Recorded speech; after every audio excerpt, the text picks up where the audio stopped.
नमस्कार मंडळी, पुन्हा एकदा आपल्या नवीन एका व्हिडिओमध्ये तुम्हा सगळ्यांचं खूप खूप मनापासून स्वागत करते। तर पहा, आज तुम्ही थंबनेलला पाहिलं अगदी बरोबर आहे। आज आपण उकळत्या दुधामध्ये पोहे मिक्स करून 1200 रुपये किलोवाली जी महागडी रेसिपी मार्केटमध्ये भेटते ती आज घरच्याच साहित्यांमध्ये आपण झटपट तयार करतोय। कोणत्याही प्रकारचा जास्तीचं साहित्य लागत नाही, सर्व जिन्नस आपल्या घरातलेच आहेत।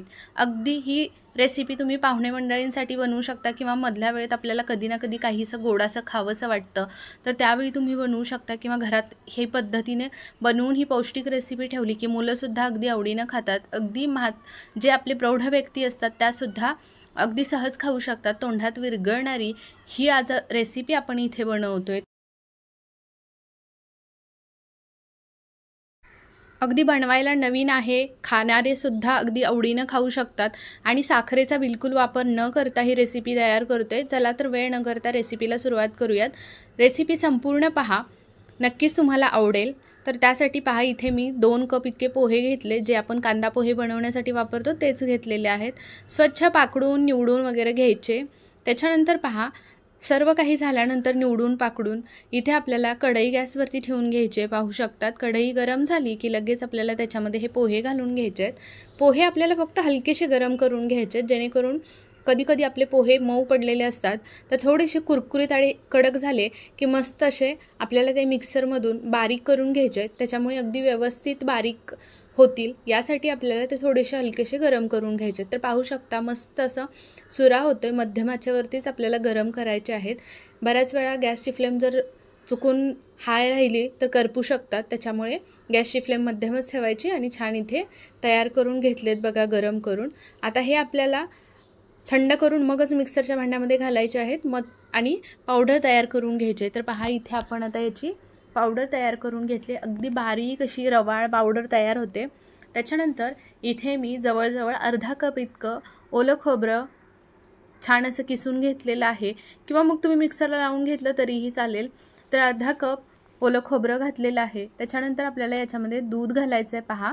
तर इथे उकळून थंड करून म्हणजे उकळलेलं दूध आहे, ते फक्त थोडंसं हलकंसं गरम झालं की आपल्याला इथे घालून घ्यायचं आहे। एकूण मी इथे पाहू शकतात 2.5 कप इतकं दूध घालून घेतलेलं आहे थोडं थोडं करून। तर आता दूध घातल्यानंतर पहा, इथे मी काय करते, अगदी व्यवस्थित हे सर्व मिक्स करून घेते, जेणेकरून याच्यामध्ये गाठी गुठळ्या बिलकुल राहणार नाहीत। तर थोडंसं पहा, व्यवस्थित चमच्याने मिक्स करून घेतलं की लगेच मिश्रण पहा अगदी छान असं दाटसर झालेलं आहे। जितकं तुम्ही याच्यामध्ये दूध घालाल ना तितकं ते दाटसर होणार आहे। तर आता राहिलेले सुद्धा मी अर्धा कप इतकं घालून घेतलं, एकूण 3 कप इतकं दूध आपण याच्यामध्ये घातलं आहे। छान असं पहा, याच्यामधले जे पोहे आहेत ते भिजण्यासाठी आपण साईडला ठेवून दिलेलं आहे। आता झाकण ठेवून साईडला एक 15 ते 20 मिनिटासाठी ठेवून देऊया, म्हणजे छान असं मिश्रण फुललं जाईल। आता ज्या कपाने पोहे घेतले त्याच कपाने एका टोपामध्ये पहा 2 कप इतका आपण गूळ घेतलेला आहे आणि पाव कप मी तुम्हाला दाखवलं इतकं पाणी घातलेलं आहे। आता हा टोप आपल्याला गॅसवरती ठेवून घ्यायचा आहे आणि फक्त हलकसा याच्यामध्ये गूळ विरघळून घ्यायचा आहे। अजिबात त्याचा पाक वगैरे बिलकुल बनवायचा नाही।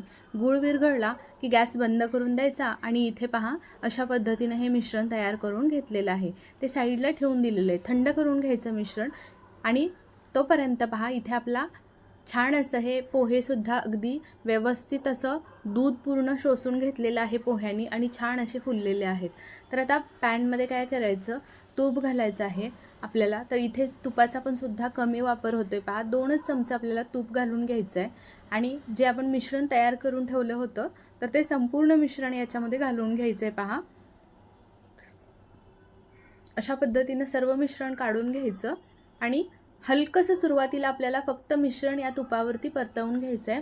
छान अगदी व्यवस्थित भाजून घ्यायचं, जेणेकरून हे अगदी याचा जे काही थोडंसं पोह्याचं जे कच्चापणा वगैरे रवाळपणा असेल तर तो सुद्धा याच्याबरोबर कमी होईल। तुपाबरोबर छान असं मस्त भाजून घेतलं की अगदी छान असं मिश्रण तयार होतं आणि सुगंधसुद्धा खूप मस्त सुटलेला आहे पहा। या पद्धतीनं तूप जर तुम्हाला वापरायचं असेल तर अजून थोडं जास्त वापरलं तरीही चालेल, पण कमीत कमी तुपाचा वापर करून आज मस्त बनवतोय बघा। लास्टला तुम्हाला माहिती पडेलच, खूप मस्त अगदी कमी तुपाचा वापर करून सुद्धा ही रेसिपी मस्त तयार होते आणि खायलासुद्धा तितकीच भारी लागते। तर गॅसची फ्लेम इथे आपल्याला मध्यमच ठेवायची आहे पहा। एक 3 ते 4 मिनटं सुरुवातीला असंच तुपावरती हे मिश्रण परतवून घ्यायचं, त्याच्यानंतर जे आपण गुळाचं मिश्रण बनवून घेतलं होतं ते गुळाचं मिश्रण याच्यावरती घालून घ्यायचं आहे. याच्यावरती घालत असताना आपल्याला इथे गाळणीचाच वापर करायचा आहे पहा, आणि त्याच्यानेच आपल्याला हे गाळून घ्यायचं आहे मिश्रण. बऱ्याच वेळा काय होतं, खडे वगैरे असतात, रेती वगैरे असते, तर त्याच्यामुळे आपल्याला याच्यामध्ये गाळूनच घालायचं आहे, जे अगदी व्यवस्थित आपलं मिश्रण तयार होतं. बिलकुल याच्यामध्ये खडे वगैरे कुठेही रेती वगैरे लागत नाही खाताना. आता पहा इथे याच्या सर्व गाठी गुठळ्या मोडून घ्यायच्यात आणि हे सर्व जे गुळाचं मिश्रण होतं या पिठामध्ये व्यवस्थित मिक्स करून घ्यायचं आहे. इथे व्हिडिओत दाखवते या पद्धतीनं.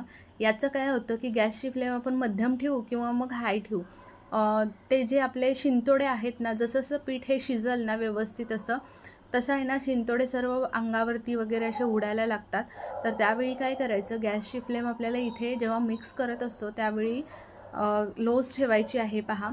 असं करून एक 7 ते 8 मिनटं लागतात हे सर्व छान असं पीठ तयार व्हायला. छान मस्त इथे दाटसर पीठ तयार करून घ्यायचं आहे, पाहू शकतात.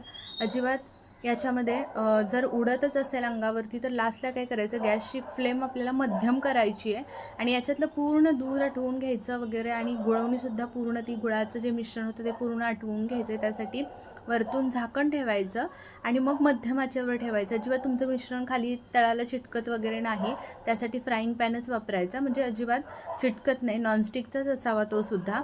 तर पहा इथे अजिबात मिश्रण वगैरे चिकटलं नाही आणि एक 7 ते 8 मिनटं जसं मी तुम्हाला सांगितलं त्या पद्धतीने याच्यावरती झाकण ठेवून मस्त असं हे मिश्रण तयार करून घेतलं आहे. पहा छान असं दाटसर मिश्रण झालं आहे.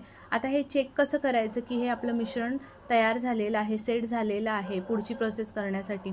तर पहा इथे अगदी थोडंसं चमचावरती मिश्रण घ्यायचं आणि छान असं गोळा वळून बघायचा. पाहू शकता गोळा अजिबात हाताला कुठेही चिटकत नाही, अगदी व्यवस्थित हे गोळा तयार होतो आणि मस्त असं मिश्रण तयार झालं आहे. जवळूनसुद्धा दाखवते पहा. त्यावेळी काय करायचं, लास्टला गॅसची फ्लेम आपली खाली चालूच आहे, पण याच्यामध्ये वेलची पावडर घालायची आणि परत एक वेळा 1-2 मिनटं छान असं मिक्स करून घ्यायचं, म्हणजे अजून थोडंसं मिश्रण दाटसर होतं. तर पहा अशा पद्धतीने छान मिक्स करून दिलं की नंतर आपल्याला इथे गॅसची फ्लेम बंद करून द्यायची आहे आणि लगेचच पहा ताटाला तूप वगैरे लावून घ्यायचं. तर इथे तूप लावून घेते मी. व्यवस्थित सर्व बाजूनी तूप लावून घेतलं की थोडं थोडं मिश्रण काढून घ्यायचं आणि हे ताटामध्ये आपल्याला व्यवस्थित सेट करून घ्यायचं आहे. तर सेट करून घेत असताना तुम्ही स्पॅच्युलाच वापरा बऱ्यापैकी, नसेल तर मग थोडंसं तूप हाताला लावायचं आणि वरतून छान असं सेट करून घ्यायचं, कारण गरम असतं मिश्रण त्यामुळे हाताला चटके वगैरे लागू शकतात. तर त्यासाठी आपल्याला हाताला तूप लावा किंवा मग अशा पद्धतीचा स्पॅच्युला वापरला तरीही चालू शकतं. हा तुम्हाला जरी प्लास्टिकचा दिसत असला तरी हा प्लास्टिकचा स्पॅच्युला नाही आहे, हा सिलिकॉनचा आहे, त्याच्यामुळे अगदी योग्य आहे आपल्याला वापरण्यासाठी सुद्धा. तर अशा पद्धतीनं पहा एक अर्ध्या तासासाठी आपल्याला हे मिश्रण छान असं म्हणजे रूम टेम्परेचरवरतीच आपल्याला सेट करून घ्यायचं आहे आणि त्याच्यानंतर या पद्धतीने पहा अगदी व्यवस्थित मिश्रण सेट झालं की त्याच्या तुम्हाला जशा आकारामध्ये आवडतील तशा आकारामध्ये तुम्ही याचे काप करून घेऊ शकता, वड्या कट करू शकता. तर इथे आज आपण ही बर्फी सेट करतोय पहा आणि बर्फी बनवतोय. तर अशी बर्फी तुम्ही यापूर्वी कधी बनवली आहे का, मला नक्की कमेंट करून सांगा. अशी बर्फी ना खायला जितकी टेस्टी आहे तितकी बनवायलासुद्धा सोपी आहे, तुम्ही पाहिलंच व्हिडिओमध्ये.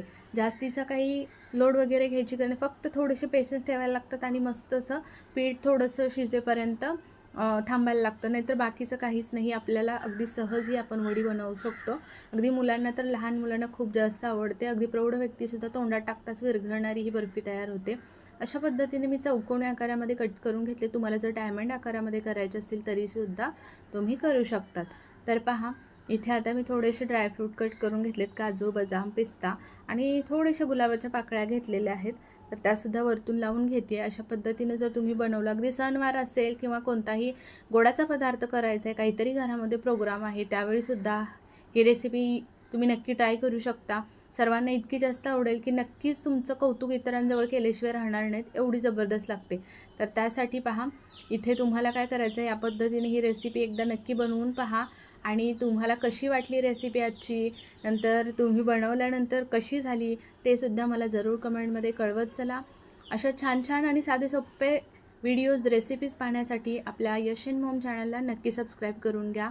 तर अगदी जवळूनसुद्धा दाखवते, नंतर तोडूनसुद्धा दाखवते पहा तुम्हाला एक. तर पहा अगदी छान मिश्रण सेट झालेलं आहे. अगदी व्यवस्थित कट होते पहा.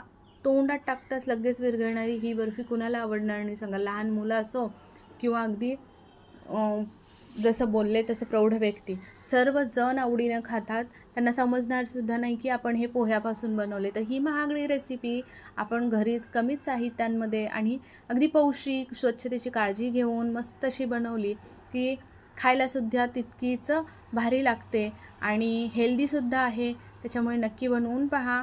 आणि जाता जाता आपल्या चॅनलवरती कोणी अजून नवीन असेल, सबस्क्राईब केलं नसेल तर नक्की सबस्क्राईब करा आणि बेल आयकॉन प्रेस करा, म्हणजे माझे छान छान व्हिडिओ तुम्हाला रोज पाहायला मिळतील. धन्यवाद.